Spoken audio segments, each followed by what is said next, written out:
Ала Тоо 24 каналы Улуттук банк менен биргеликте эгемендүүлүк күнүнүн 32 жылдыгына карата жаңы сериядагы банк ноталар менен тааныштырууну улантат. Бул жолу 200 сомдун тарыхы жана купюранын мурдагы чыгарылыштарынан өзгөчөлүгү тууралуу маалымат беребиз. 200 сомдук купюрада кыргыз поэзиясынын алпы, таланттуу акын Алыкул Осмоновдун сүрөтү түшүрүлгөн. Башка сериялардан өзгөчөлүгү заманбап коргоо элементтери, түсү жана атайын көз азиздер үчүн одуракай жасалган.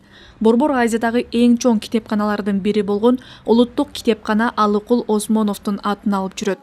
Китепканада акынга таандык музей ачылган. Анда 6000ге жакын китеп, ошондой эле Осмоновго тиешелүү түрдүү бөлүмдөр камтылган. Заманбап коргоо белгилери камтылган. Мисалы болсо, бул жерде ушул алтын түстөн жашыл түскө өзгөргөн түстүү боек деп айтабыз. Банкноту кыймылдатканда ал алтын түстөн жашыл түскө өзгөрөт. Түсүн өзгөрткөн боек десек болот. Мындан кийин дагы коргоо тилкеси. Мында жерде коргоо тилкеси бар.